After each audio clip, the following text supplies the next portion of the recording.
blood was boiling at the collapse of crisis talks with the Treasury over huge inheritance tax bills. Ministers were accused of being deaf to concerns that the tax raid may force some family business to close down. This is very sad. Very, very sad. You know, it's like this government is dumb, deaf and dumb. And it's because they don't know God. If you don't know God, you do foolish things. And that's where things are at the moment. And you know, the Prime Minister, the man is even a chicken. In fact, I have a video, which I think I should play to you, of the Prime Minister when he ran away from farmers. He ran away from farmers when they came after him. He said, I got it on number 4 here. It says, Starmer flees furious protests as tax rate drives desperate farmers into depression. Yes, you know, we'll show you the video in a minute. Can you imagine? He ran away from them because he wanted to go do something else, but they cornered him. And then he ran away. And it's just so sad. Once that video is ready, we'll show you in a minute. But at the top left-hand corner, it says Iran charges British bike trip couple with spying. We know exactly what Iran is doing. But that couple, if they were politically astute, they will not ride through Iran at this point in time. But maybe they were foolish, or maybe they are spies. It could be they are spies, pretending to be just, you know, foolish people. But no right-thinking human being will ride through Iran from the UK or anywhere in Europe, because Iran is under fire. Iran knows America or Israel might attack them soon, bomb their nuclear facilities. So when you now walk into their territory, they grab hold of you and keep you in detention to use you as a bargaining chip in the future so that they can get concessions from your government. So what these guys did was just unbelievable. So sad. But anyway, they will learn to eat Iranian food in prison, and they will have time to meditate. If they are Christians, maybe God will use them to win souls in prison. If they are not, then they are in for a rough ride. But anyway, let's just keep praying for them, that God would look after them and deliver them at the end of the day. So let's look at that video. It says, our blood was boiling, farmers' anger at talks. The farmers don't even need to sit down and talk with these people. They're just using the talk to wind them down, to really get them tired. The reality is that you got to demonstrate like the French farmers do, block the roads, make life unbearable, and the Prime Minister would have to climb down. Yes, he would have no option to climb down. Here's a video of where the Prime Minister, the Prime Minister went to a project to show off that, you know, the Labour Party is on course to actually deliver on social housing. And somehow the farmers got to hear about it, and guess what? They went there and they waylaid him, like we say in Lagos. They waylaid him, and when they got there, he was afraid. He jumped in his car and got driven away. So that particular event was not successful. You know, it fell apart. And you know what? We'll come to that in a minute. Whilst we're still waiting for that video, I just want to go on to the next front page, which is the Times. And on the front page of the Times, it says, typhoons may help to keep peace in Ukraine. British fighter jets could avert need for troops. Britain is exploring other ways of providing security guarantees to Ukraine that would not necessarily require large numbers of troops on the ground. A government source suggested an air policing mission, and it goes on and on. What it is that this Prime Minister doesn't think. He just talk first before he could reason. You know, he wants to show that he's a statesman who takes strong decisions to make himself look like he's the real, that he's not woody and he's not ignorant. So he immediately, we haven't even signed any peace agreement. We don't even know how things are going to play out between the Americans and the Russians, and even the EU. And you said, oh, we're going to commit troops. And they're telling you that area, even if there's peace agreement and you commit troops, it's going to be a dangerous place to leave our soldiers. I think he came to his senses and thought, okay, we'll provide air support so that the planes can fly in the air to monitor things, which is easier and better. But I wish he had sat down to think about this. Obviously, he doesn't think or meditate on things. He just says things anyway. And at the top of that paper, front page, it says 3 million universal credit claimants not hunting for a job. When people get hooked on benefits, it's hard to get them off because the life is easy. And so many lives have been destroyed. Destinies have been destroyed with this benefit. Benefit should really be for the really, really difficult cases. But when the Labour Party gets into power, they tax everybody and throw it at the poor. And then the poor now get comfortable where they are. When in reality, they've been ordained to be achievers. They've been ordained to succeed in everything they do in life, to deliver much more than where they are. But because of benefit, they sit there and just relax. Because they tell you, once you go over a certain threshold in your earnings, then the benefit stops. So these guys are smart. They make sure they don't go over the threshold and they remain there for a long, long time. Well, and then there's a story on the right-hand side. It says, Pontiff has pneumonia in both lungs, Vatican says. So the Pope has pneumonia in his lungs. And, we need to pray for him as Christians. But on the other hand, I don't think he's behaved as a Christian in the way he's conducted himself. We have more respect for Pope John Paul than him, because this one is just woke. He's a strange Pope. But anyway, let's just keep praying for him. And the real Pope, the good one, what's his name again? The one that stepped down, because it's never happened before that a Pope will step down and someone else will take over and the other Pope is still alive. So that one is there. And that guy was the real deal. He was a conservative Pope. But under Obama and Tony Blair and all those liberals who call themselves progressives, they put pressure on the Catholic Church for him to step down, for them to get a liberal Pope. Now they got a liberal Pope who just agrees to just anything. And it's just so sad, very unfortunate. I think the Pope I was trying to remember is Pope Benedict. He's still alive. In fact, he would have done a better job than this one. And on the front page of the Mirror, it says, we were so happy we had everything. Exclusive. Family share precious memories of their little girl. Southport victim Alice De Silva, Aguilar's mom, has paid a loving tribute to her tragic girl. Alex Aguilar said she made her and her husband's lives complete. As Yvette Cooper vowed to fight knife crime, Alex added, we had everything. What else could we hope for? It's so sad. All these politicians do is just talk. We're going to fight it. And we are not seeing any fight. The boys are still carrying knives. They're still stabbing each other. They're still carrying guns. And the problem with all politicians so far, on both sides of the divide, the Labour Party, the Conservative Party, they're trying to outdo each other as to how they can find a solution without confronting the problem. And it's not possible. The way President Trump is confronting all the issues in America, that's the way politicians should operate. But because these ones want to be kept in power, they want to be nice to everybody, nice to the criminals, nice to the prisoners, and as a result, nothing gets done. And how long are we going to keep on saying, oh, let's keep praying for this family? We're sorry this happened. That guy was on our radar, or he was on the radar of the police, and they go on and on. It's very, very sad, very unfortunate. I'm so sad about this issue.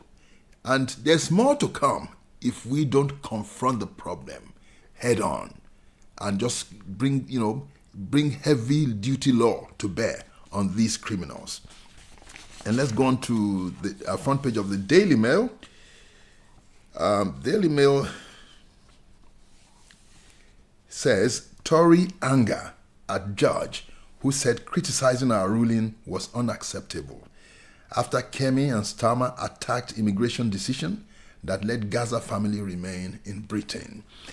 Kemi Badenoch hit back at England's top judge last night as a row broke out over the right to criticize the judiciary. Lady Chief Justice Carr issued a rare rebuke to both the Tory leader and Prime Minister yesterday after they disagreed with the ruling in an immigration case which allowed a Palestinian family to gain asylum in the UK through the Ukraine refugee scheme. Baroness Carr faced accusations she was attempting to suppress criticism, while Mrs. Badenoch warned her politicians have a right to speak out as Parliament is sovereign. The Lady Chief Justice accused the party leaders of failing to respect and protect judges. Baroness Carr said she was deeply troubled by their charge that the immigration judge had made the wrong decision. You know what? The judges are not God. We've seen over the years how they get it wrong. How can you go and use a scheme that's meant for people from Ukraine to bring in Palestinians, to allow Palestinians to remain? It doesn't make sense. So we have the right to criticize the judges because these days we have a lot of activist judges and the judgments are concerning to so many of us, and that's why we need to speak up. So speaking up doesn't mean that, you bring the law into disrepute. No, it doesn't mean that you are, what's that word that some of these strange people use? Because I remember somebody they use some strange words. That it's not that you're making the judgment or the judges look stupid or foolish.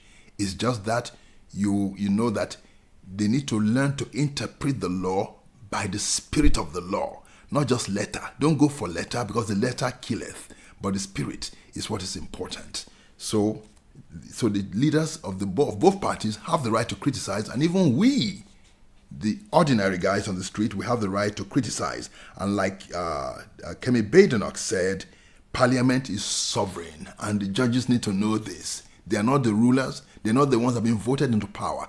Parliament makes decisions. The judges implement the decisions of the Parliament, not the judges dictating to Parliament because they were not voted in. And then on the front page of The Guardian, US and Russia to seek economic opportunities after Ukraine war. Statements after Riyadh talks raise alarm in Kiev and the rest of Europe. US and Russian officials agreed yesterday to explore the economic and investment opportunities that could benefit their countries with an end to the war in Ukraine after talks in Saudi Arabia that highlighted a tectonic shift in Washington's approach to Russia. The statements from the two sides came amid concerns in Kyiv and across Europe that Donald Trump could push for a peace settlement favoring Vladimir Putin. You see, Mr. Trump is not going to push for a peace settlement that favors Vladimir Putin. You see, in international diplomacy, you have to, for a country as big as Russia, a big player, you have to find a way of settling the case without making them look foolish or stupid, without, ridiculing them, without, humiliating them. So you have to give them some leeway that will sound okay with their people, so that at the end of the day also create an environment for Ukraine to benefit from it. So it should be a win-win situation. But you can't just say, well, we want to humiliate Russia. We want to tell them, because the Russian economy is in trouble as we speak. And really, Putin is eager to settle. But you don't say because Putin is eager to settle, his economy is struggling, then you now rub it in his face. No, you got to find a common ground. And I know what the Americans are trying to do. They give them a sweetener. Say, listen, once this thing is settled, it's to encourage them to sign a deal. Once it's settled, we can now talk about economic cooperation. So when Putin hears this, that would encourage him and the Russians to say, listen, let's get this done quickly so that at the end of the day, we have a good relationship with America and we can start building up our economy again.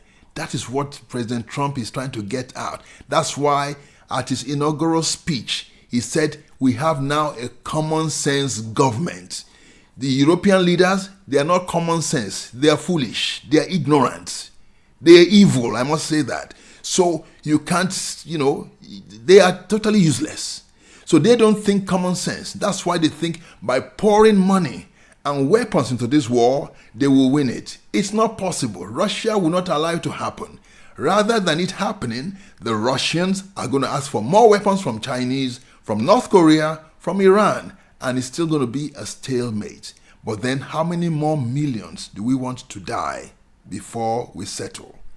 But we know for sure, these same European leaders, all they want is to cut down the world population. So fighting unending wars is part of that agenda. They won't say that to you, but we know it. You can see it. They are the ones who push for euthanasia. They are the ones who push for abortion on demand. They are the ones who push for same-sex marriage, because same-sex marriage does not produce children.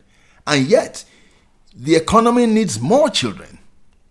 So since we don't have enough children growing up in the system, they now go and look for people elsewhere to fill the void. And the people we're bringing in, they're from a different culture, different way of life, and it's not working. And we are getting deeper and deeper into trouble and pain. It's very sad. But I know God is in control. So US and Russia to seek economic opportunities after Ukraine war. I know President Trump is just thrown that in as a sweetener to Putin, whose economy is struggling. Say, listen, we will do business once we settle this matter. So Putin will now signal to his people, let's find a way of settling this where everybody will be happy. It will be a win-win situation, and we can now start dealing with America and then get our economy back on its feet. And then on the front page of the Telegraph, it says Zelensky could fall as price of peace. Zelensky could fall as price of peace. Yes, and it says US and Russia make provisional agreement for ceasefire, elections, and peace treaty. Okay, I think, somehow, I think Russia has sensed that Zelensky is not popular anymore because he's ruling autocratically. Because in a war situation, you have to use emergency powers to run the country.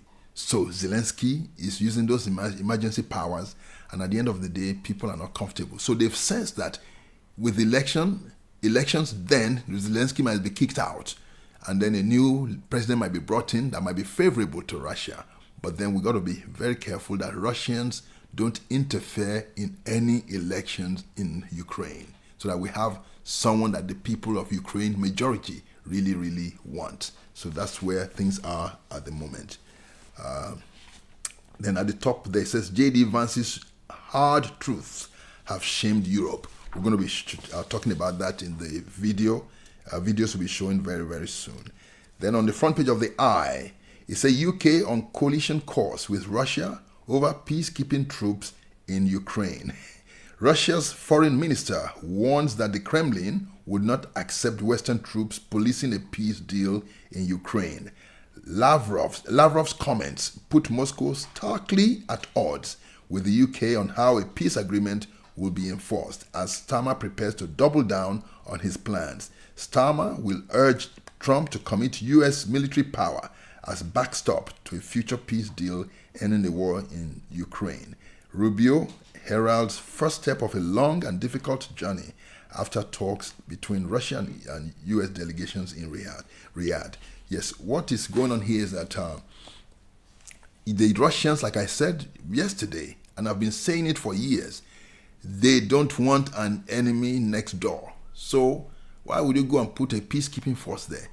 And this prime minister is ignorant.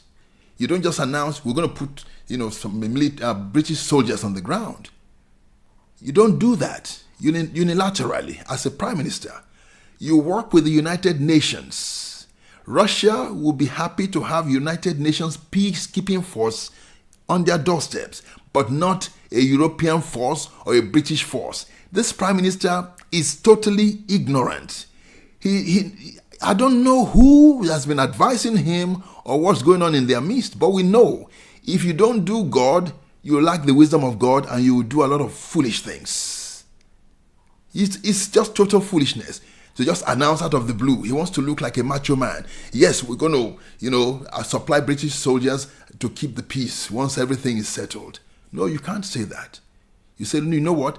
As together with NATO and the United Nations, we will discuss and decide what to do next. But we know across the world, there are soldiers from different countries put together to act as peacekeeping force in different parts of the world. In Lebanon, we have the UN army. And, so we can do the same. But when you just announce something like that, Russia knows that if you put British soldiers on the ground, they might end up spying against Russia and making things difficult. So they don't want any force that's connected to any country.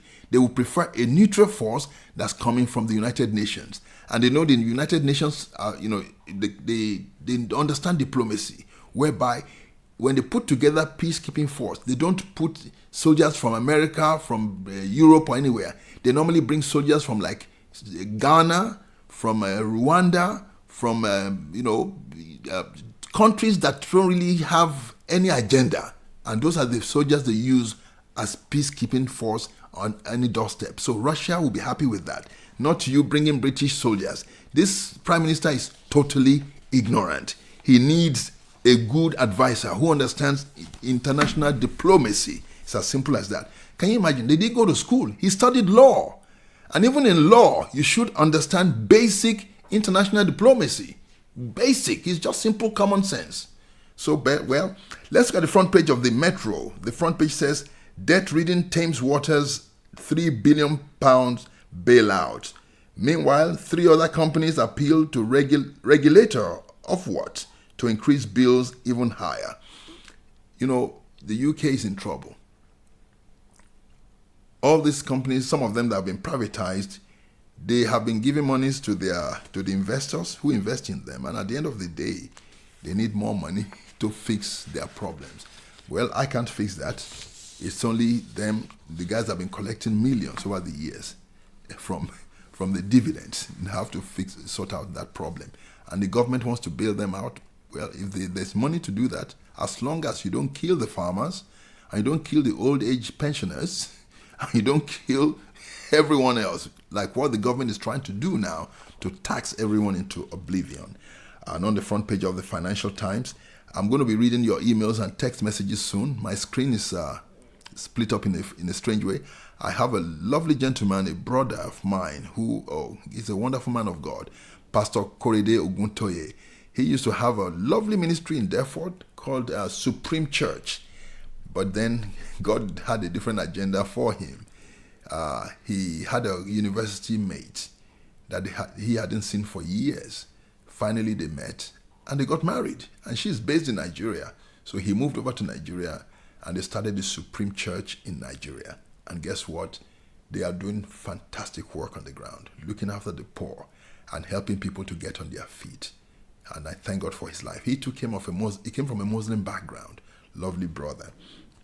Then on the front page of Financial Times, it says, US and Russia hailed detente as part to rapid ending of Ukraine conflict. Powers meet in Riyadh. Talks come days after Trump called to Putin. Zelensky insists on role. Zelensky hasn't got a say in this matter. You haven't got the money. You haven't got the weapons. So the guys who supply you the weapons are the ones who are going to decide your destiny for you. And in the meantime, just humble yourself and just allow America to speak on your behalf. And then when they finish, then they'll tell you this is what we think would work. And then all you have to do is humbly sign the agreement, or you go it alone and you have more of Ukrainian young people being killed, young people that could add to the economy and fix the nation. So please, simple common sense. God bless you. Wow. So that's the front pages for you. We're now going to the videos. We're going to the videos. There's a video here. We're talking about Donald Trump is right. And it's GB News. Actually, they were explaining that Donald Trump is right.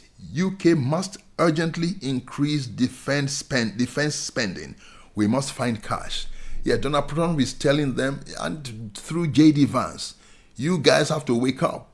Days of free meals are gone. So You are going to have to wake up to reality. So here's that video. Please, let's hear from you. And I would surely read your emails and text messages out. God bless you. Defence spending has rise, but how can it be paid for? I don't want to be one of those people who calls for more money for defence, but won't say how to fund it, because that's basically a dishonesty on the British public. So Donald Trump has made it clear that the era of blank cheques from the United States is over, but the threat from Russia remains. This means we must find the cash from an economy that is overtaxed and low growth. There's no room for tax increases, so spending priorities must be changed. Hard choices must be made. Defence needs more, and it must come from other budgets. So, first for the chop, in the firing line is overseas aid at nearly £14 billion a year. At least half of it should be redirected to defence. It's time to stop the absurd overseas aid spending, which includes £5 million on, wait for it, transforming feminist funding in Iraq, £25 million for green urban growth in Somalia, and £38 million for green growth in Nepal. If you've got some green scheme in a poorer part of the world, the British government will pay for it. In addition, if we left the ECHR and closed our borders effectively, we could go further rather than wasting cash out of the overseas aid budget on bogus asylum seekers. Next, in the firing line is the bogus civil service. Boris Johnson had a plan to cut it by 20%. Which would have saved about £5 billion annually. That, too, must go to defence. And at a time when taxpayers have been mercilessly squeezed, with thresholds being frozen now for several years, the welfare recipients they pay for have not been affected. This year's 1.7% increase in benefits, other than pensions, should be frozen, adding another £2.5 billion for defence. Then the crazy schemes should go. Green subsidies and follies must be abandoned. Carbon capture and storage would save £20 billion a year in total if it were given up. We'd also save billions if the Chancellor had any gumption and ordered the Governor of the Bank of England to stop selling bonds for quantitative tightening purposes and just let them mature. This has been a tragic waste of money. If all this were done, there would be at least £20 billion extra for the Ministry of Defence, and perhaps we would begin to be taken seriously again. Donald Trump is right. For too long, the UK and Europe has been too comfortable relying on the US as a security blanket, taking money away from defence and using it to lie back and live the easy life of welfare, dependency and flabbiness. It is in our own interests to hear what he has to say, and remember that the first duty of government is defence of the realm.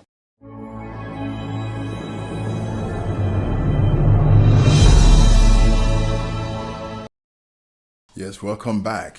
I just love that gentleman, Jacob Rees-Mogg, and he speaks the truth. He speaks the mind of the people, and we thank God for his life. Yes, it's just simple common sense. Just the same way Elon Musk and his Doge guys are finding out in America how the foreign aid of the American people is being wasted all over the world. The same thing is happening, with the foreign aid of the United Kingdom. The money is being wasted, thrown around all over the place over foolish things.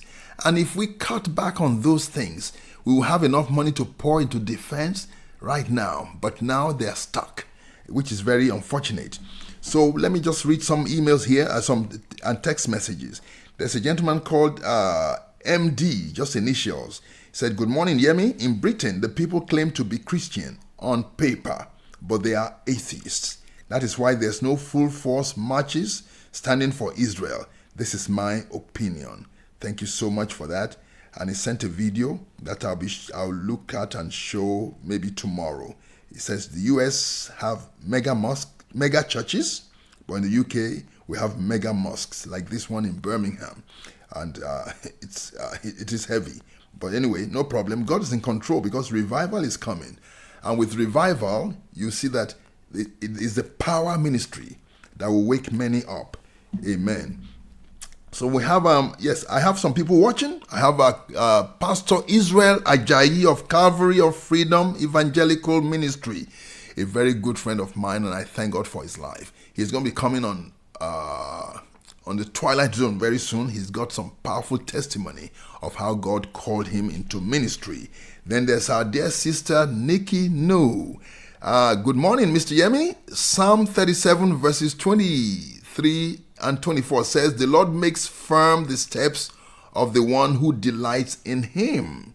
Though he may stumble, he will not fall, for the Lord upholds him with his hand." Let me read that again. That's such a beautiful one. That's for me. He said, "The Lord makes firm the steps of the one who delights in him." We that we delight in the Lord, he will make our steps firm, solid. Though he may stumble. You see, the technical bits are stumbling. We're having issues with all the machines here. He will not fall, for the Lord upholds him with his hand. God will uphold us with his hand. And as a result, we will surely get there in the name of Jesus. And then there's this one from a sister called Glory Oleka. She says simply, Amen. And there's one from our sister, Pamela Dan. Say, "Good morning, Brother Yemi. So good to join you again. Blessings to you and how the Lord is blessing you and your new station."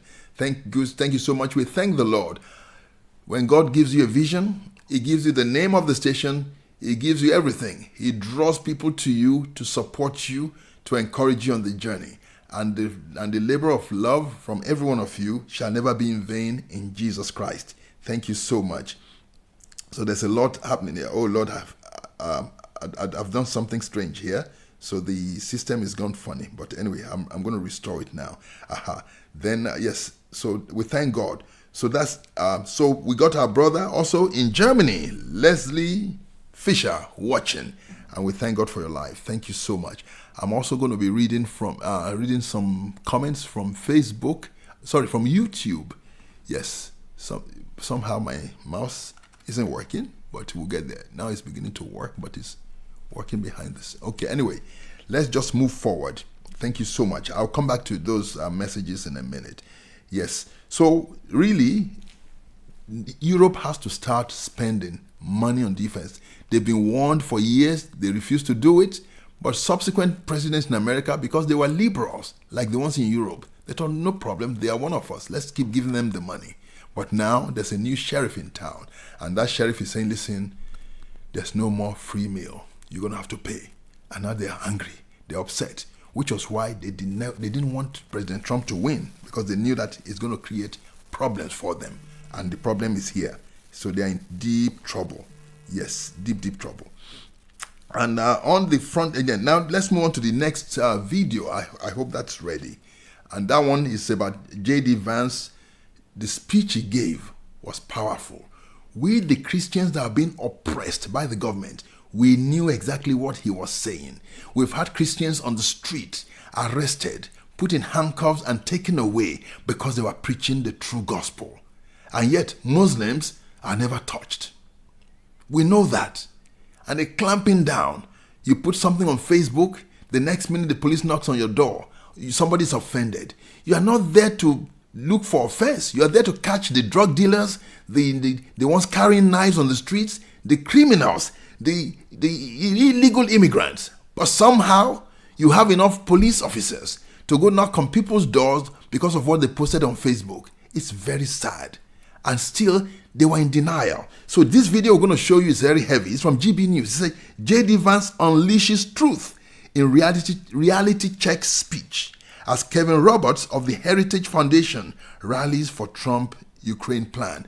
Kevin Roberts is one of the guys in the Heritage Foundation. And the Heritage Foundation is a conservative think tank. They are so good.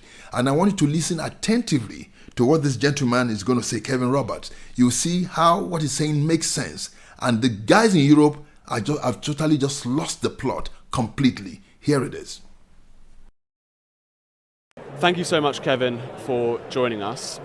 J.D. Vance gave a speech to the Munich Security Conference, which caused an epic meltdown of some of the Europeans. What do you make of that reaction from those European politicians? All the right people who need to be mad are mad. And they're not ready for the reality check that the vice president offered. And I say that out of no intention to offend British or European friends, quite the opposite, because the everyday Europeans and Brits I've talked to in the last several days or last few days have responded very positively to the Vice President's speech.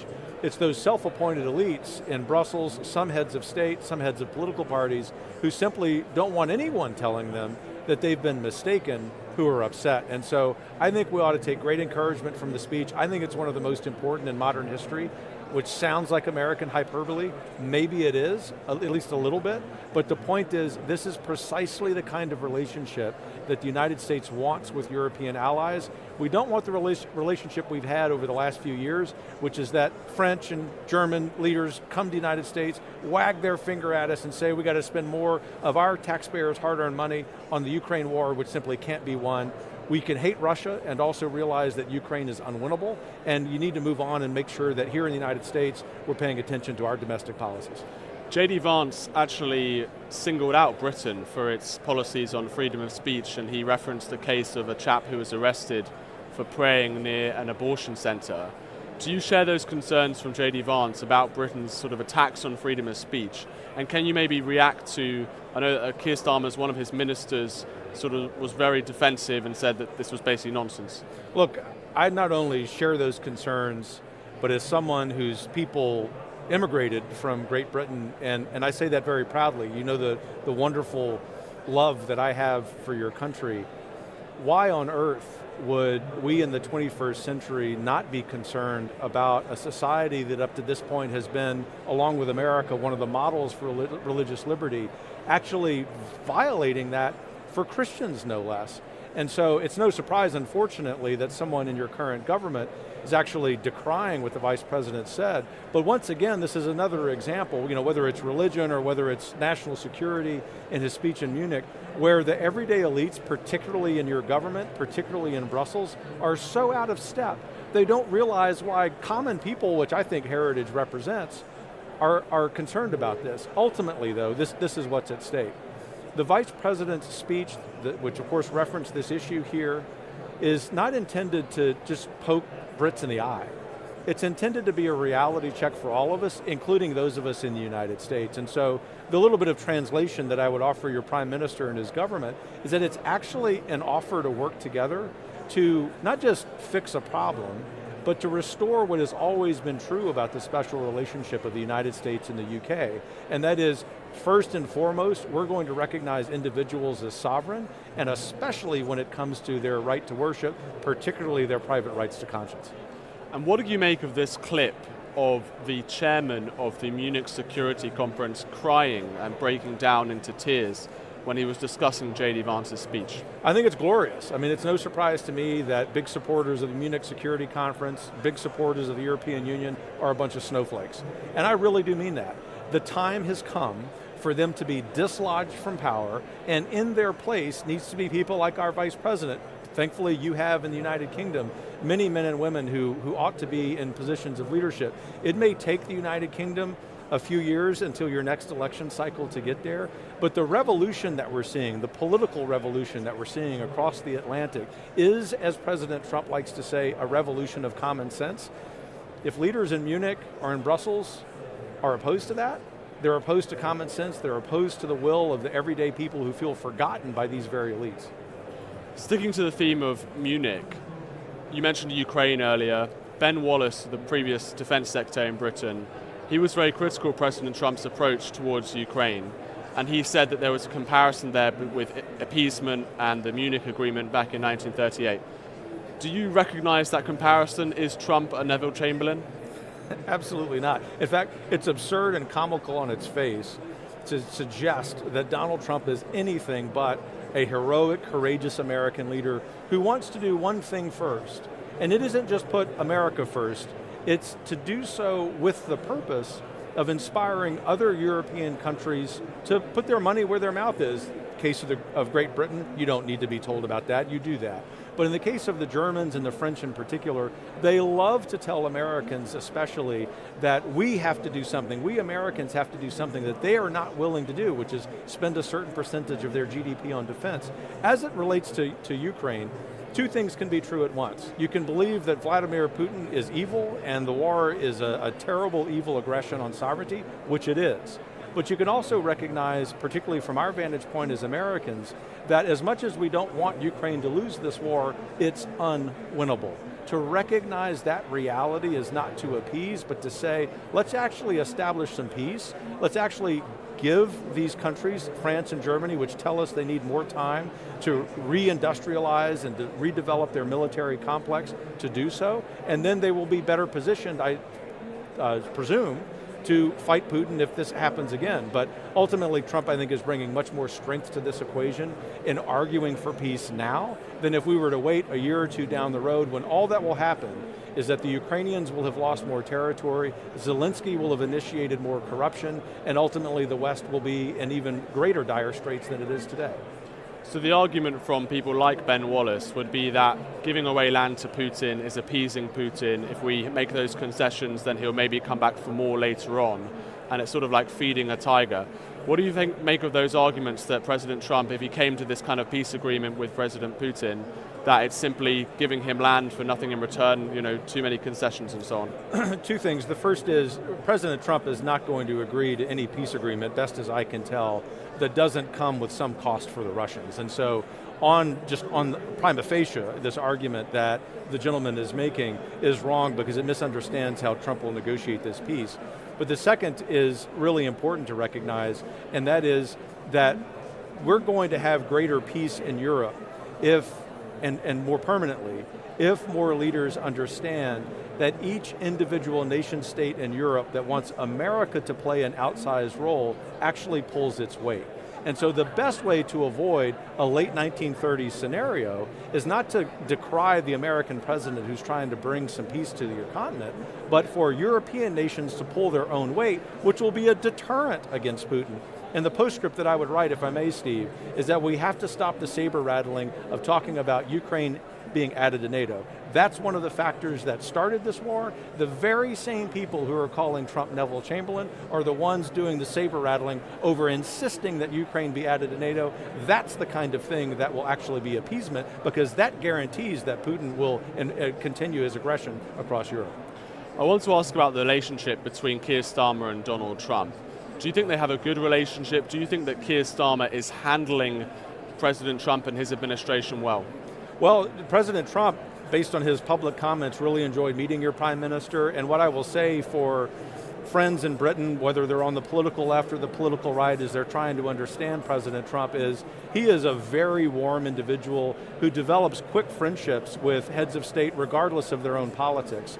And the reason for that is Trump is what you see is what you get. He's very authentic, he's very genuine, and it was no surprise to me that the president and your prime minister, because of the special relationship that continues to exist between our two countries, got on well.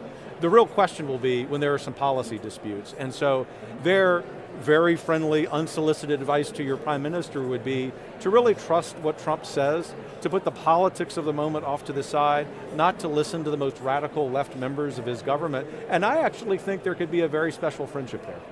One issue that is contentious is the Chagos Islands deal.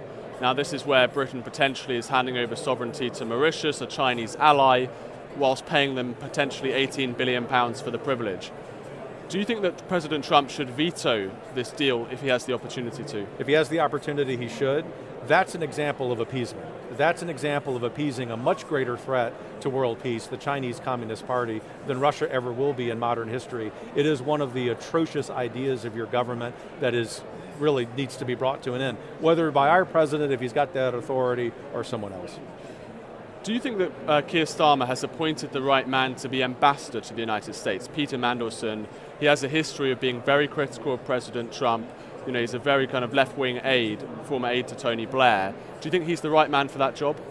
I think it remains to be seen. I'll reserve judgment on that because I do think it's important for those of us in policy to give every newly appointed official the benefit of the doubt.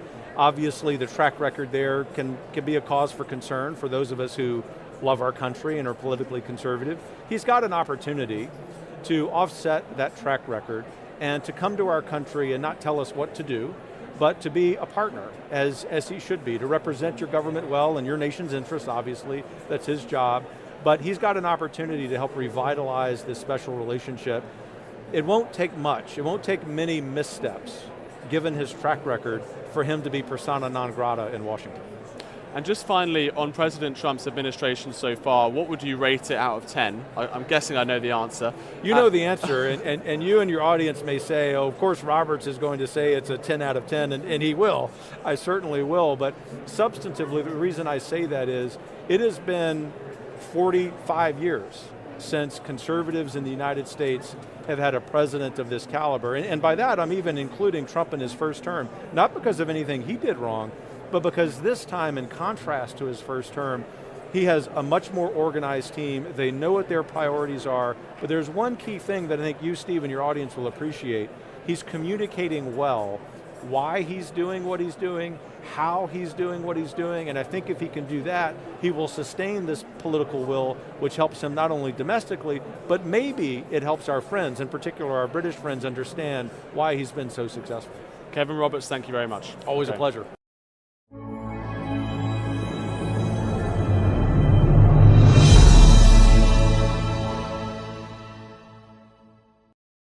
Welcome back. I hope we deliberately keep those kind of videos through for you, the full whack, because I don't like editing things out, because at the end of the day it takes the soul out of the whole full message. So from that interview you can see exactly where President Trump is coming from, and it makes a lot of sense. The only ones who don't get it are the European so-called elite. They're in Brussels. They are stuck in their own world. They had one of them. He came on stage and he was crying. That's why the gentleman said, you don't need snowflakes as leaders, you need tough guys. That guy was a snowflake. And you know what? I haven't seen any of them come out publicly to weep when children are being mowed down by these criminals, these Islamists, when mothers and fathers are being killed, slaughtered in the streets. They never come out to cry. He's crying because J.D. Vance told them the truth. You see how foolish these guys are. They belong in the asylum. They don't need to be in leadership. They are messed up. So you know what? Let's hear from you and know what you're saying.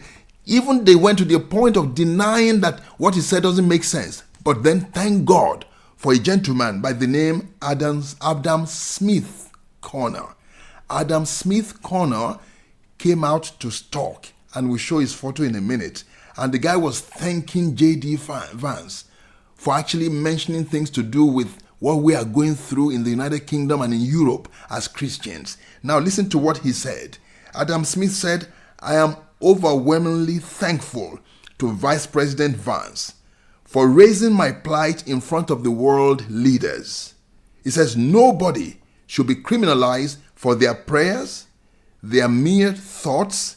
This case has exposed the UK authorities in front of the world as they allow thought police to prosecute peaceful, innocent people for what's going on in their minds.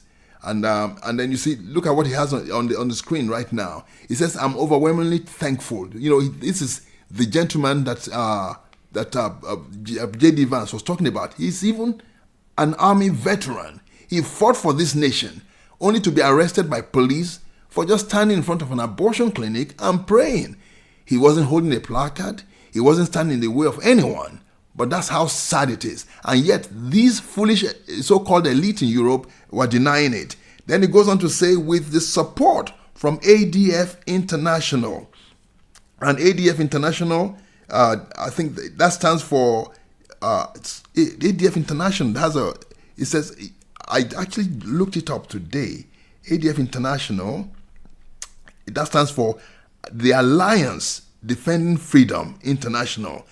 ADF, he said, with the support from ADF International, I will be appealing my ruling in July and hope for justice to be restored. Silent prayers are not a crime, not here, not anywhere. And I can assure you, with President Trump in America now, what's going to happen is that the criminals, the so-called activists, lawyers, and politicians, they'll start behaving themselves. Because J.D. Vance has mentioned it. Since he has mentioned it, when this case goes back to court, it would expose their lies in Europe that they don't target Christians. And at the end of the day, they're going to have to back down. And we're praying that this lovely brother, wins that case. Praise God. Now let's bring you up to speed with people who are watching and contributing to the discussions.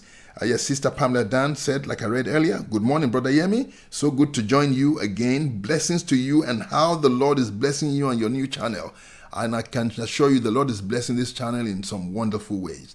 We are excited. We wake up every day, even before we sleep. We're preparing for the next day because we know that we're able to feed our people with real food, spirit-filled stuff that will keep them well informed to know how to intercede, to know how to demonstrate, because you can have a vision. If you don't move with the vision, you're going nowhere. Now, another one from our sister, Nikki Nu, and it says, indeed, Jacob talks much sense. Common sense is hard to find these days. She's talking about Jacob Rees-Mogg, talking about, the reality on the ground, that we need to spend more on defense and stop relying on America. Now the whole of Europe is weak.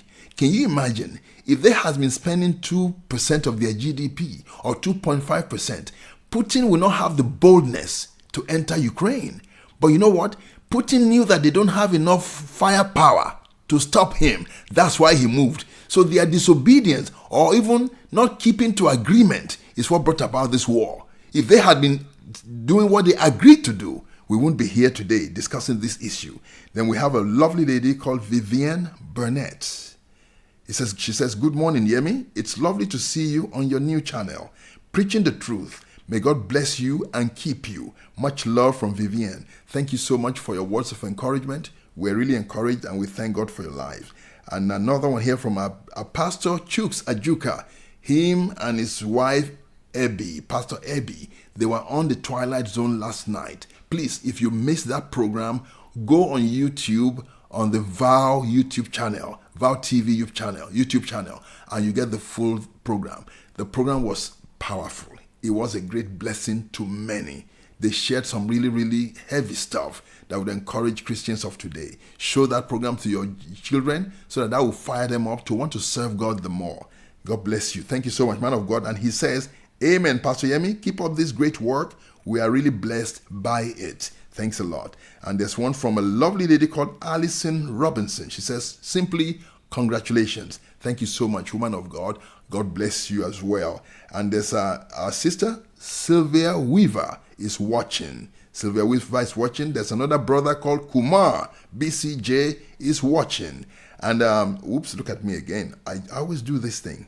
Kumar, BCJ, is watching. And, and our sister, Nikki Nu, says, thank the Lord for... I hope I'm pronouncing the surname well. I forgot to ask her because we spoke yesterday at length. I forgot to ask her for the pronunciation. But anyway, we'll talk again very soon. Thank the Lord for President Trump and J.D. Vance. Without strong leadership, a country is not respected. That is true. I agree with you totally. Without strong leadership, forget it. That's why Putin knew that all the leaders in Europe are weak. They are totally useless. That's why he went for the jugular. And at the moment, they're still throwing weapons into Ukraine thinking that will solve the problem. But even Zelensky said it. He said, when I heard the Americans said they've given us over 100 billion for weapons, all we can see on the ground is 20 billion. So what happened to the 80 billion? I'm going to look for that video and show you. Zelensky was speaking with his own mouth, not AI. He said they promised us 100 billion, and what we can see on the ground is 20 billion. So what happened to 80 billion? That is why the Doge is finding out where the money is going. Yesterday, there's this woman, Elizabeth Warren. She was actually being followed by a journalist yesterday, and he was asking her, Ms. Warren, your salary is about $200,000 a year. How come you are worth $12 million sitting in your account? Where did you get the money from? She couldn't answer him. She fobbed him off and quickly jumped in a car and drove away. That is what we're talking about. All these liberals, they are criminals, they're feeding on the poor, and they keep telling you, oh, we are for the minority. And ignorant blacks and Christians kept voting for them, thinking they're there for them. No, they're there for their own pockets. There's another one, some funny black woman from California. What's her name again? She lives in this mansion in California. Salary of about $200,000 a year. So where did she get money for a multi-million-dollar property? That is the problem. You see, you can fool the people many times, but not all the time. There's going to come a time when God will arise because of the poor, and he will expose you. He will show the whole world what you've been doing. And that time of reckoning is happening now with the new sheriff in town. And it's happening even within the Christian community. Because in the past, we hear stories of things happening. And that's why we need as Christians to be very careful. There's a man of God I highly respect. His name is Dr. David Yonggi Cho. He was a Buddhist. He was dying of incurable tuberculosis. And a Christian girl came with the Bible to give to him. He gave his life to Christ and he prayed, Lord, if you're able to heal me of this incurable tuberculosis, the whole of Korea will hear of you. They will know that you are Lord. And well and truly, God healed him. And this man built the biggest church in Korea, and at that time, it was the biggest church in the whole world. Over 850,000 members. Dr. David Yonggi Cho was all over the world. Everybody respected him. He did well, but guess what? Towards the end of his life, they found that he's been messing around with money, millions of dollars. The elders of the church could not take it any longer. Guess what? They had to report him to the authorities. When the authorities stepped in, they saw, yes, millions of dollars have been mismanaged. He was taken to court, sentenced to prison, a great man of God. When I heard that, he hurt me. He served his prison term. When he came out, not quite long after, he died. But that end bit soiled his reputation as a true man of God. It was very painful because he was a wonderful man of God, highly used of God. And it reminds me of the story in the Bible of Noah. Noah was called by God to do great things. He built an ark and started the world all over again. When the assignment was over, your duty is to go back to God. God, what is the next one? Or is it time to come back home? But Noah didn't. All he did was he planted a vineyard, grew a lot of grapes, turned them to wine, and started drinking till he started lying out naked towards the end of his life. We've seen a lot of examples. The VOW TV started well. I remember those days. We contributed money for this station to start. We prayed, and God opened the door. And with the door opening, the station took off. Somewhere along the line, they became comfortable with their success. And they allowed the devil to come in. He broke that relationship. They had to sell the station. They went their separate ways. And I think one or two of both of them have even remarried. Very sad indeed, which is not even biblical. And again, recently, we heard about Daystar TV. I didn't even know it was happening because I don't normally watch Daystar. I don't have time. I was too busy. But a viewer just called me. Have you heard about what's going on in Daystar? I said, no. He said, I'm going to send you some videos. I saw the videos and it was revolting. How can the couple who started Daystar have marriage issues, gone for counseling with another Christian couple, and then unfortunately, the husband of the woman at Daystar died?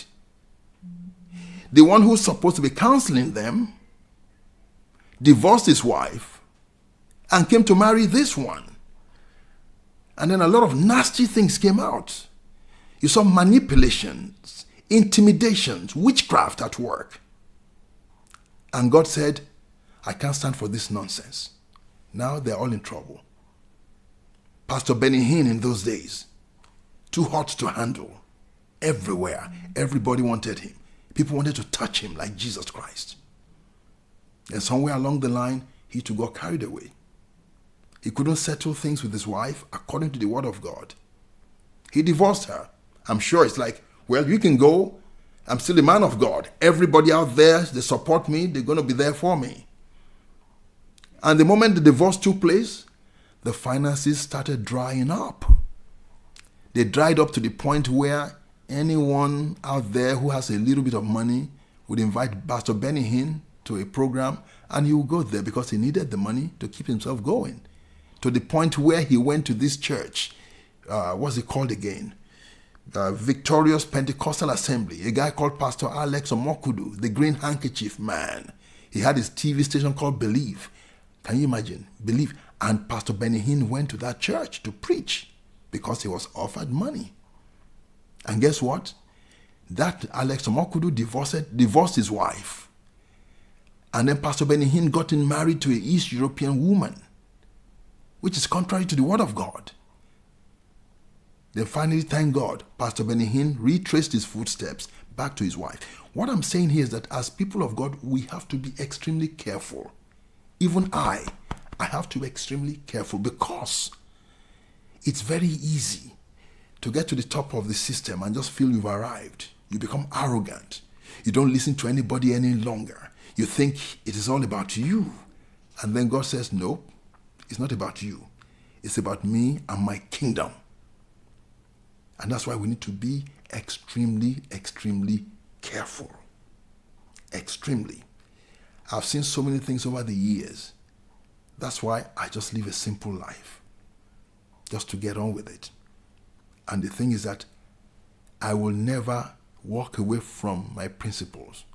I will stick to the truth, speak to the truth at all times, and then, I'm answerable only to God. I only fear God. I do not fear a single human being. It's not possible. Because the moment you fear man, you will compromise and you'll be messed up. Well, we have this gentleman here. Thank you so much. We have Pastor, brother. I keep call him Pastor because he looks sharp in his suit. So please correct me if I'm wrong. Are you a pastor? It's the gentleman called Tom Ademuwagun. Because in his profile photo, he looks really good. He looks sharp. I need to follow him to the guys who carved the suit for him so I can look like him as well. Yeah, when I grow up, I want to be like you, Pastor Tom. So please confirm. Are you a pastor? God bless you. Now we go on to another video. This one is important. It says, it's number 3. It says, how can we believe European leaders when they ruined this continent and made us unsafe for decades? And it's true. They ruined the continent because a criminal driving a car into a crowded street or a marketplace is unheard of. It's unheard of. It's unheard of in this part of the world. People carrying knives and stabbing people, anyhow. Unheard of. People carrying guns in the streets, shooting people, walking to synagogues, killing, Jews. Unheard of. It happens once in a blue moon. But for it to be happening regularly after an influx of foreigners, then that means something is wrong somewhere. Something is wrong somewhere. And these politicians, how can we trust them? Trust our lives to them when they are pretending like everything is okay. So, here's this video. Just watch it. When we come back, we'll talk. We can't protect our own borders, but we are going to send British troops to protect Ukraine's, apparently. Today is a huge day for Britain, Europe and the world. It started with this. We must continue to put Ukraine in the best possible position, whatever happens next, and to make sure that if there is peace, and we all want peace, that it is lasting, that this isn't just about the front line in Ukraine, it's the front line of Europe and of the United Kingdom. It's about our national security, and I think that we need to do more. We need to step up in terms of our collective response in Europe. Prime Minister Keir Starmer said that he would be willing to deploy UK troops in Ukraine, a huge statement that could have massive consequences for Britain. Then, representatives of the United States landed in Saudi Arabia. They are set to meet with Russia to discuss a peace deal for Ukraine. Russia's defence minister slammed European leaders and said they should not be anywhere near these negotiations. The European philosophy hasn't gone anywhere, so I don't know what they should do at the negotiating table. They're going to weasel out some cunning ideas about freezing the conflict, while actually intending, as is their custom, nature and habit, to continue this war. Then why should we invite them? So European leaders held their own summit instead. And when it finished, Keir Starmer came out and said this. It must play its role. And I'm prepared to consider committing British forces on the ground alongside others if there is a lasting peace agreement. But here's the rub for me. Do these European elites, our leaders, have any right to tell us that they care about Europe? That they are willing to defend Europe at all costs? This guy, the chairman of the Munich Security Conference, was crying his eyes out after JD Vance said the truth, that they've let an enemy into Europe already, and that it's ruining our lives.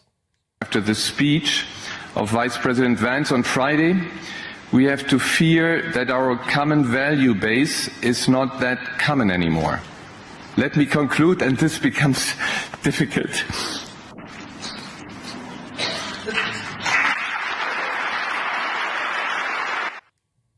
Yeah, great to see strong men on the world stage, isn't it? Anyway, was he crying when he heard of the failed Afghan asylum seeker suspected of ramming his car into a crowd and killing people? Oh, shit. Okay. Was he crying when a Saudi Arabian did this at a Christmas market? A breaking news update now. Saudi Arabia's foreign ministry is now condemning an attack on a Christmas market in Germany that killed one toddler and one adult. Right across Europe, we see sex attacks carried out by so-called asylum seekers or recent migrants. A day after the allegations of mass sexual assault were made public, Cologne continues to search for the perpetrators and for answers. How could things get so out of hand? I'll tell you how things could get so out of hand, because European leaders let a load of, at times, barbaric individuals move into our continent. Here in Britain, we have a police force arresting a woman on suspicion of Islamist terror charges, then putting out this mugshot of her in a full niqab to protect her cultural sensitivities. We've got the pro-Palestine mob running amok almost every single week.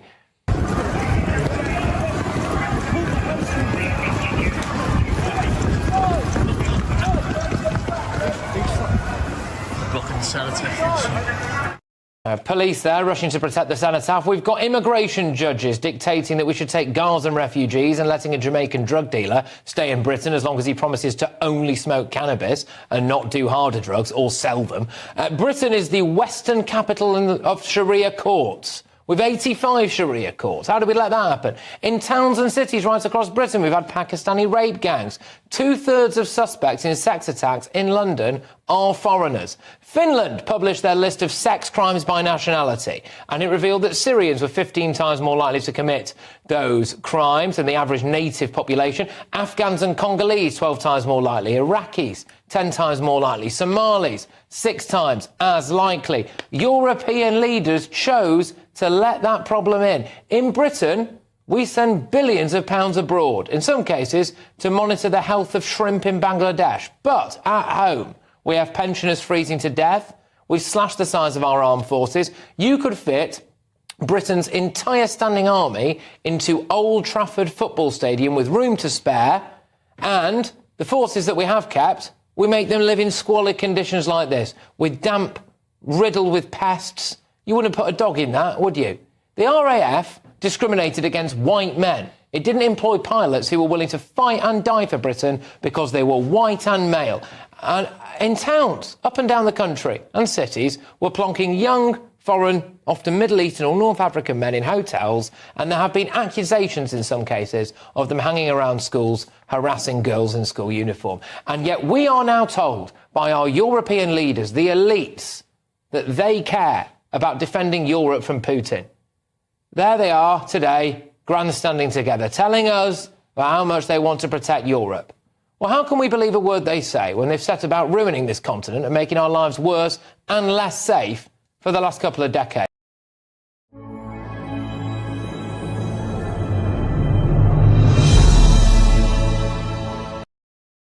Yes, welcome back.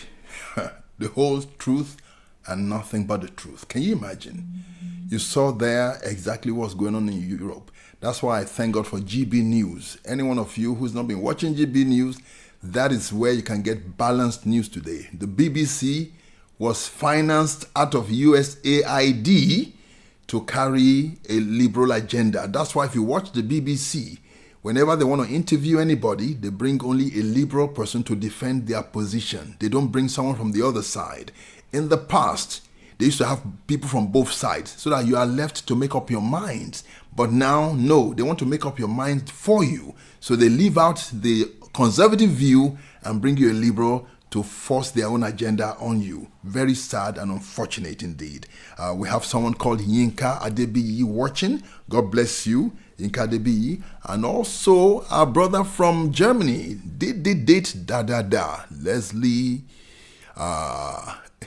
Leslie Fisher says, mate, the Prime Minister is not working alone. Remember, he has overlords. Yes, because I keep wondering, why could he be so bold to be standing on foolishness? And I don't know whether it's me alone. When he talks, it sounds like a weasel. Are you feeling the same? He talks in some strange ways. It's like he's not real. He sounds like some, animal character from a cartoon, some weasel or something like that. Let me know what you think, please. God bless you. Then you went on to say, play one of Zelensky's videos, mate. Dancing, then we see clear. Yes, you've sent a lot of videos. Okay, no problem.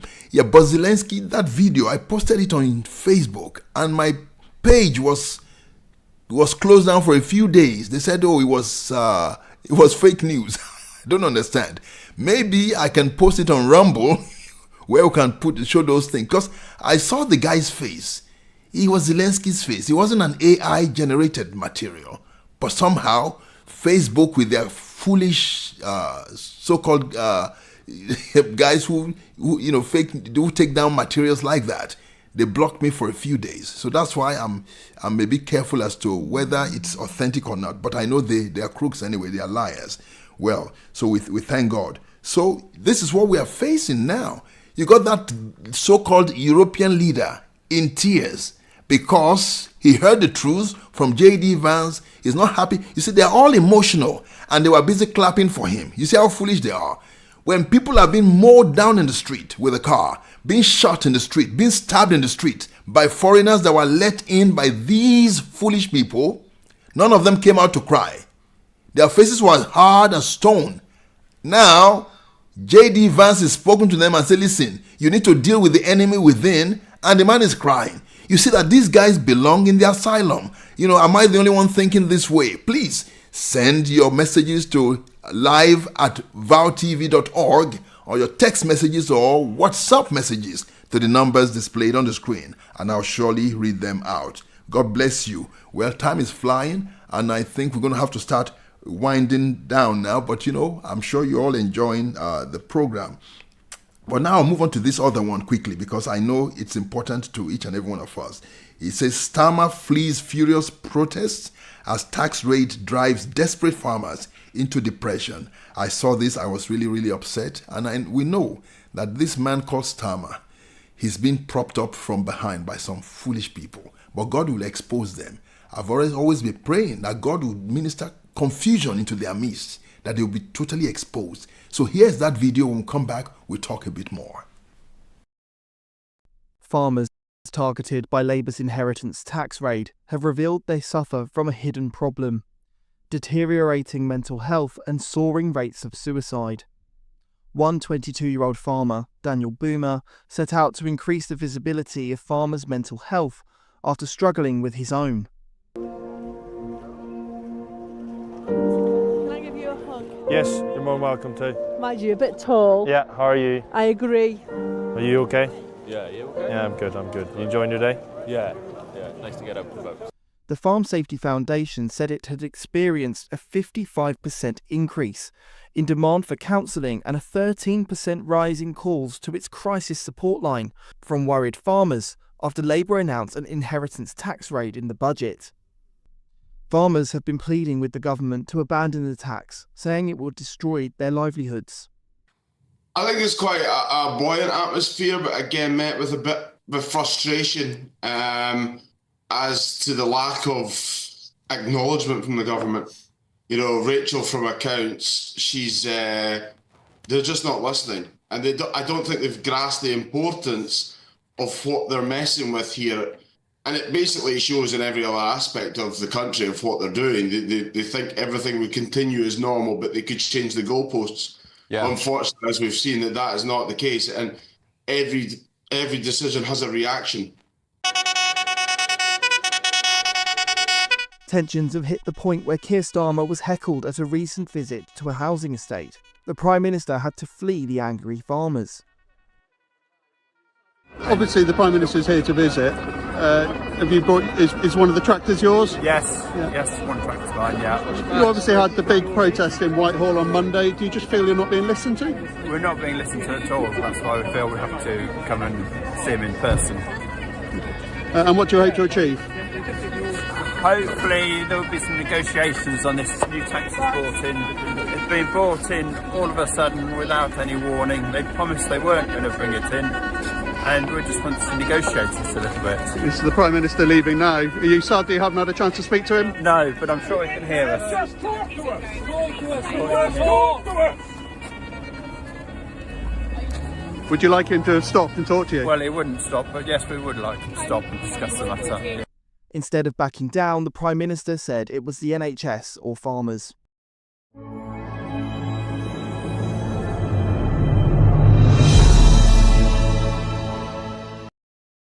Welcome back.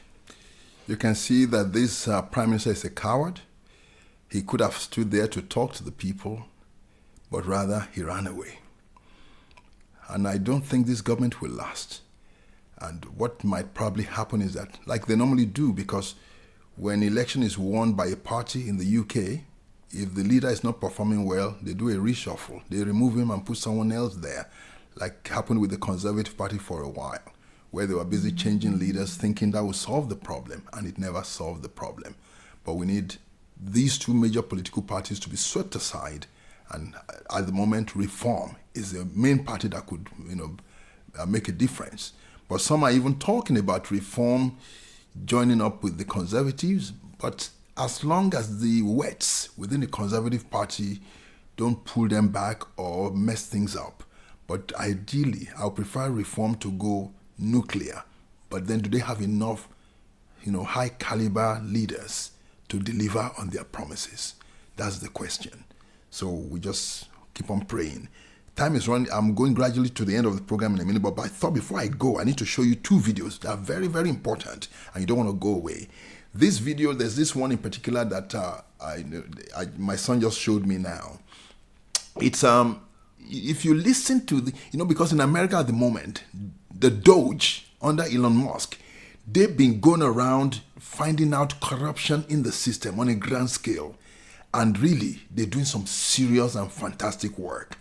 But the video I'm about to play, and really the liberals, the Democrats, they are angry. They are upset. They are spewing out poison because they know that they're about to be exposed.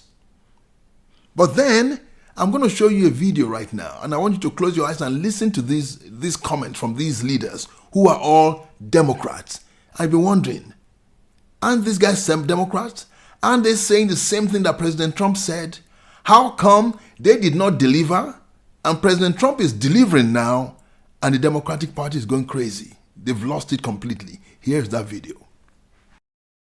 One of the that I made the American people was that we would do a better job here in Washington in rooting out wasteful spending. We'll prove that we can spend the money we have in an appropriate way and stop wasting so much of it. But over the next several months, we will be looking at every other agency and program, asking the direct question, do we really need this agency?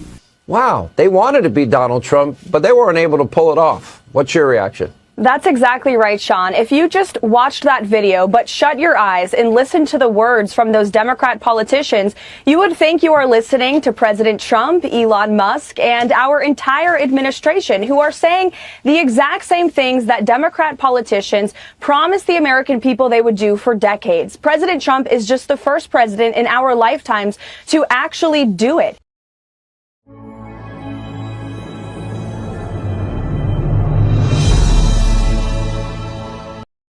Yes, welcome back. What do you think? Can you imagine? All those leaders said what President Trump said. Government is too huge. We need to trim it down.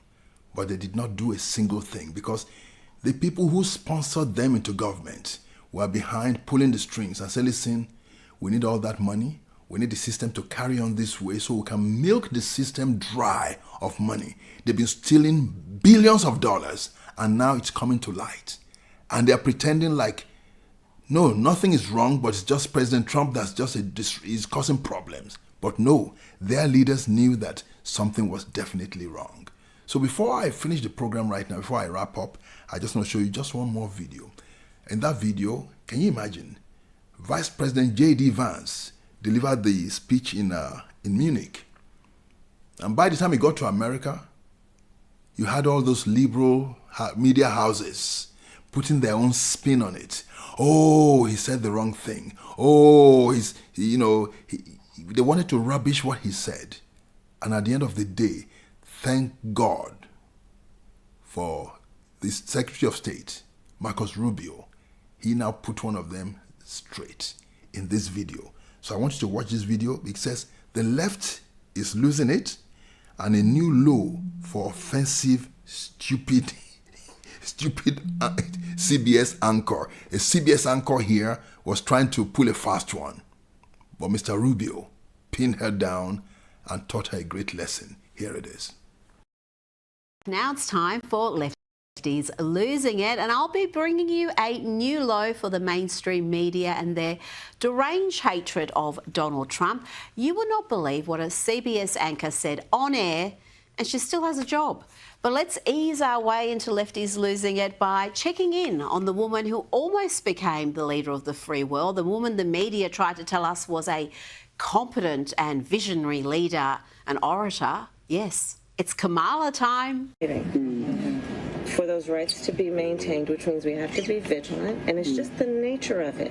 Oh, I'm not sure if that's Kamala time or happy hour. The former Veep appears to be unburdened by sobriety, allegedly. She was in New York to visit the cast of A Wonderful World on Broadway, and she explains here it was a rare outing. She doesn't get out much nowadays. I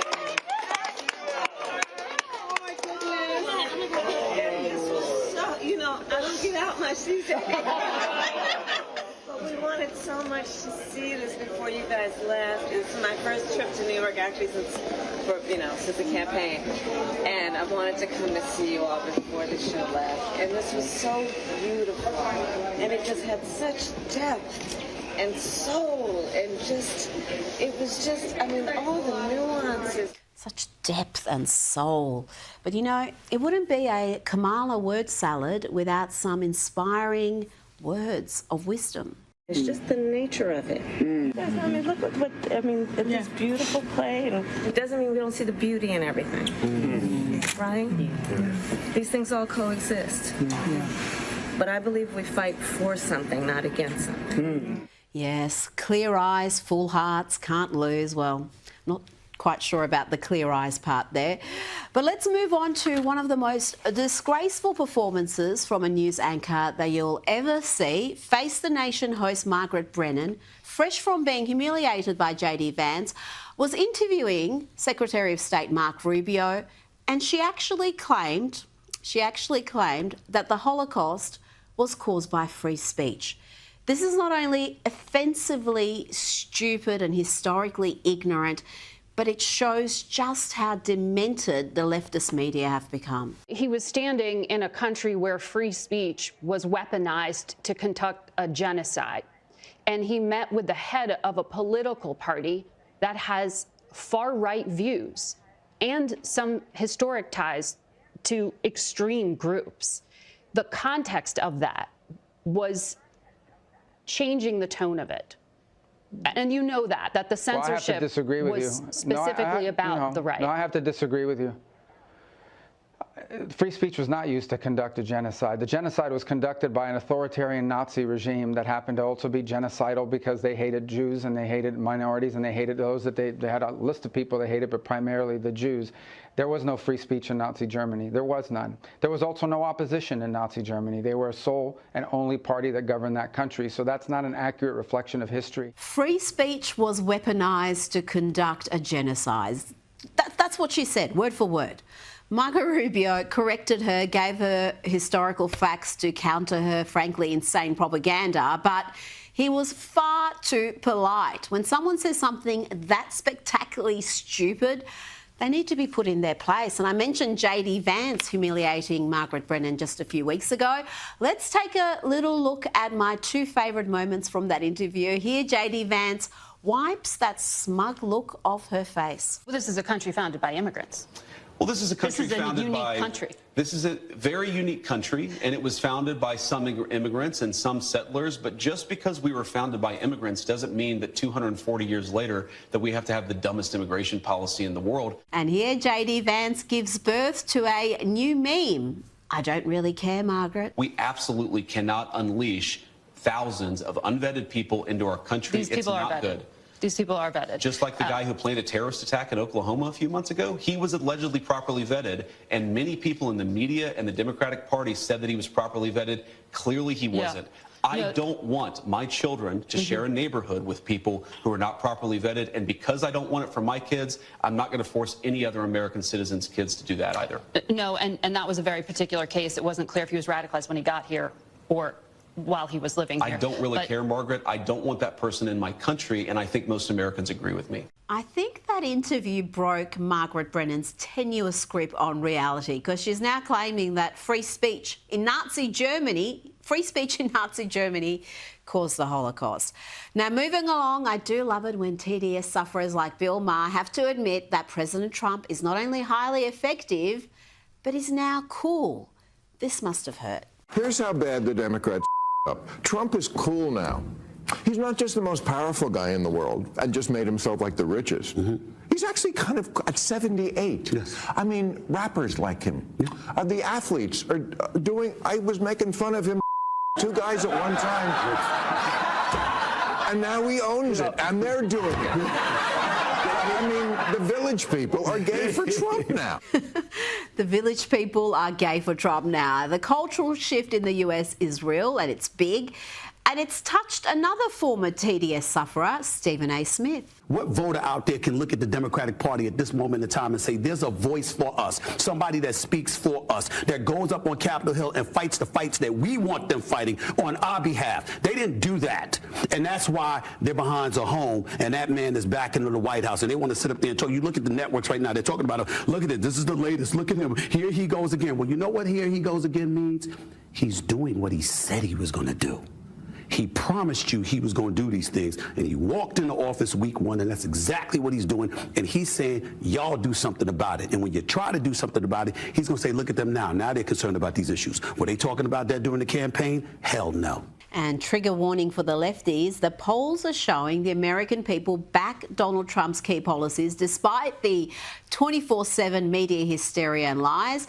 Here is ABC News actually reporting facts. It leaves the Democrats' Hakeem Jeffries lost for words. Donald Trump's favorability rating is actually higher than it ever was the first time around. Let me ask you, a recent poll by Marquette looked at several of the things that he has done or says that he is going to do, and 63% favor federal government's recognition of only two sexes, 60% favor deporting immigrants who entered the United States illegally, 60% favor expanding oil and gas production, 59% favor declaring an emergency at the southern border. Is there anything you are seeing that Trump is doing that you are in favor of, that you think is the right thing?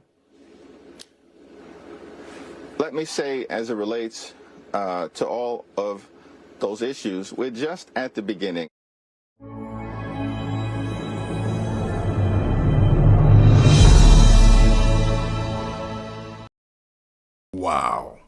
President Trump delivering on his promises. And the liberals don't know what to do. They are confused. Because every day I'm praying. I say, Father, let confusion reign in the camps of the wicked ones. The ones that hate you, that hate your people, and hate your kingdom. Divide their tongues in the mighty name of Jesus Christ. And it's happening. They are lost for words. Can you imagine a CBS journalist that should be top-notch? She hasn't got a clue about history. You see how dumb these guys are? They bring girls that look good, that have the gift of the gab, like what some people use on TV these days. Just go there and say something. And then she thought she's smart. It was free speech that that brought about the Holocaust. Complete madness. It wasn't free speech. It was just mad people who took over government.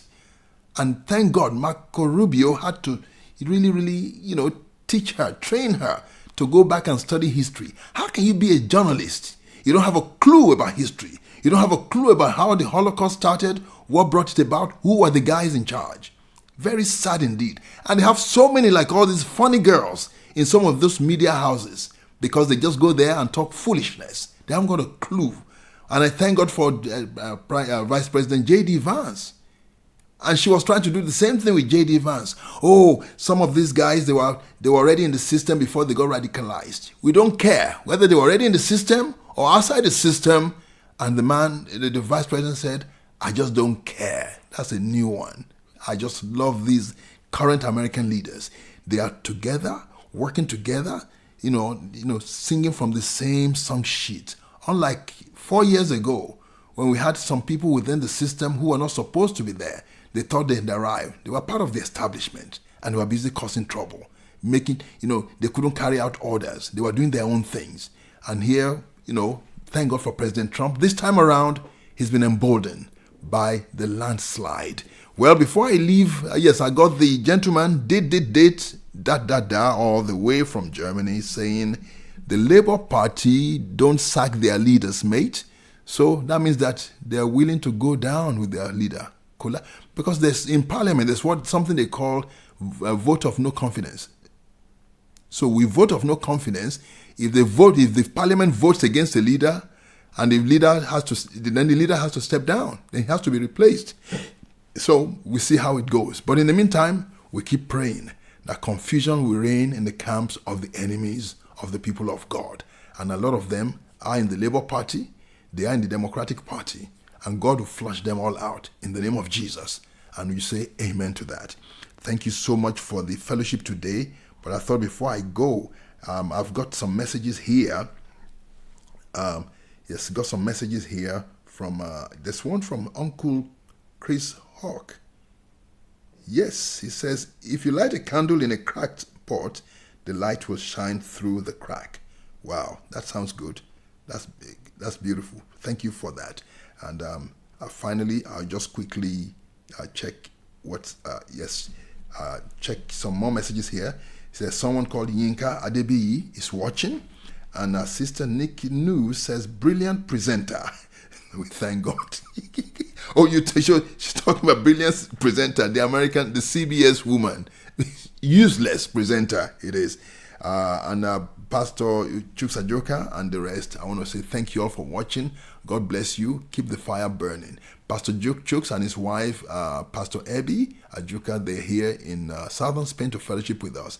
They've been seeing the blue skies here, and I'm sure they enjoy it. So hanging out today, I'll be taking them to Rwanda and a few places. We're going to have a wonderful time of fellowship. God bless you all. Keep the fire burning. But please, keep praying. Keep doing wonderful things for God. Be sold out to God because God will always win. Thank you for your support, your interaction, your encouragement, and we thank God for your life. Whatever you do, don't touch that button because it's the safest place to keep it. It's a station with undiluted truth, and we give you the real deal. God bless you and have a wonderful day. We're back your way, same time tomorrow. Bye for now.